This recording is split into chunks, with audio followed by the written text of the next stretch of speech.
Hi friends, welcome to MS world. அனைவரும் நலமா? Beef பிரியர்களுக்காகவே இந்த வீடியோ மெயினா. அவ்வளோ அருமையாக வந்திருந்தது. இந்த மாதிரி ஒரு தடவை கிரேவி செஞ்சு பாருங்க, வீட்டில் எல்லாரையும் அசத்திடுங்க. 2 டேபிள் ஸ்பூன் நல்லெண்ணெய் சூடு இருந்ததும் ஸ்லைஸாக கட் பண்ண 2 பல்லாரி வெங்காயம் நல்லா செவக்க வதக்கிக்கலாம். இந்த அளவு வதங்கி வந்ததும் 3/4 டேபிள் ஸ்பூன் அளவுக்கு இஞ்சி பூண்டு பேஸ்ட் பச்சை வாசனை போக வதக்கிக்கலாம். எத்தனை ஸ்பூன் இருந்தாலும் நமக்கு அந்த ஃபைனலாக ஒரு கத்தியில் எடுத்து போட்டால் தான் நமக்கு திருப்தி ஆகும். அது என்னவோ ஹோம் மேக்கர்னாலே அப்படிதான் போல இருக்கு. தக்காளி பழம் 2 தக்காளி பழம், இல்லைன்னா பெரிய பழமா இருந்தால் பழுத்த பழம் 1 கட் பண்ணி சேர்த்து அதோட புதினா இலையும் சேர்த்து வதக்கிக்கலாம். அதோட மஞ்சள் தூள், மிளகாய் தூள், வேற மல்லித்தூள், நம்ம விருப்பம் தான் இந்த மசாலா சேர்க்கறதெல்லாம். கொஞ்சமான ஜீரகத்தூளும் சேர்த்துக்கிட்டேன்.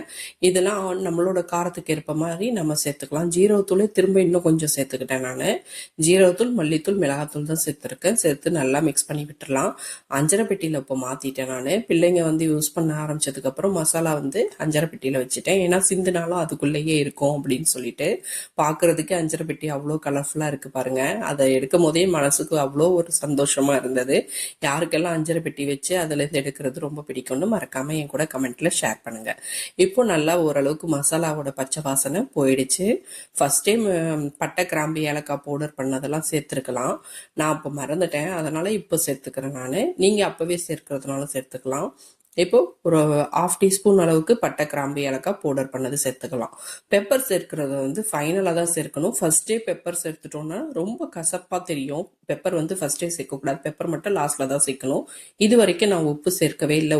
இப்போதான் உப்பு சேர்க்கிறேன். தக்காளி நல்லா மசிஞ்சு வந்திருக்கு பாருங்க. ஒரு 700 அளவுக்கு பீஃப் வாங்கிட்டு வந்திருந்தாங்க. அதை உப்பும் மஞ்சளும் மட்டும் போட்டு வேக வச்சிருந்தேன். அதில் இந்த பீஃப் கிரேவி செய்யறதுக்கு தேவையான அளவுக்கு மட்டன் பீஸா உள்ளதை மட்டும், கறி பீஸா இருக்கிறத மட்டும் எடுத்து போட்டுக்கிட்டேன். அதோடு கொஞ்சம் வேக வச்ச தண்ணியை சேர்த்துக்கிட்டேன். சேர்த்து நல்லா கொதிக்க விடுவோம். இப்போ எனக்கு கொஞ்சம் காரம் கம்மியா இருந்ததுனால பெப்பர் மட்டும் கொஞ்சமா சேர்த்துட்டேன். இவ்வளோதான். எவ்வளோ சிம்பிளா செஞ்சுட்டோம் பாருங்க. இந்த ஸ்டேஜ்லயே நம்ம நிறுத்தினாலும் நிறுத்திக்கலாம். அப்படியே தலை இருக்கு பாருங்க. அருமையா இருக்குது பார்க்கறதுக்கே. இதோடவே மல்லித்தூளை தூவி நம்ம நிறுத்திக்கலாம். அப்படி இல்லைன்னா இன்னும் கூட சுக்காவா செய்யணும்னாலும் செஞ்சுக்கலாம். நான் மல்லி இலைகளை தூவிட்டேன்.